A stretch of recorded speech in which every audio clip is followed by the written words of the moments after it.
बिस्मिल्लाहिर्रहमानिर्रहीम। अस्सलामुअलैकुम प्यारे दोस्तों। वाक़या जंगली जानवरों के रोज़ा रखने का।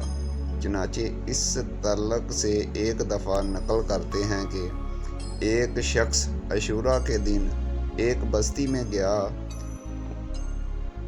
क्या देखता है कि लोग जानवर ज़िबा कर रहे हैं। इसने पूछा कि जानवर क्यों ज़िबा कर रहे हैं।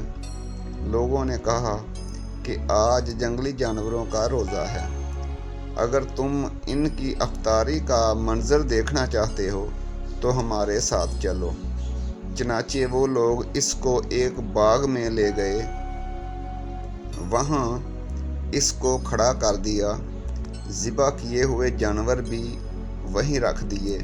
असर के बाद चारों तरफ से जंगली जानवर इर्द गिर्द जमा होना शुरू हो गए और इस बाग का अहाता कर लिया। इन सब के मुंह आसमान की तरफ उठे हुए थे, जैसे महमूदा हों। जितने भी ज़िबाशुदा जानवर पड़े थे, किसी ने इन्हें चखा तक नहीं। जैसे ही सूरज गरूब हुआ, जंगली जानवर तेज़ी से गोश्त पर झपटे और साफ कर गए। इस संद से हज़रत अब्दुल्ला बिन उमर रज़ी अल्लाह ताला अन्हा से मरवी है। वो फरमाते हैं कि हिंदुस्तान और चीन के दरमियान एक मुकाम है जहाँ पीतल के सतून पर पीतल ही का बना हुआ एक बलख रखा हुआ था। जब अशूरा का दिन आता तो वो अपनी चोंच फैलाता, जिससे पानी बहने लगता और इस कदर पानी बहता कि लोगों को इनकी खेती बाड़ी और मवेशियों तक के लिए काफ़ी हो जाता। नीज़ लोग इस पानी को अगले साल अशूरा तक के लिए ज़ख़ीरा कर के रख लेते। उलमाए सलफ़ में से एक आलम को किसी ने ख्वाब में देखा कि इनकी हालत व खैरियत दरियाफ़त की।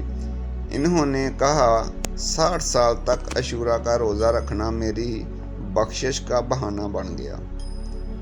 और एक रवायत में है कि एक दिन पहले और एक दिन बाद का रोज़ा भी इसमें शामिल था।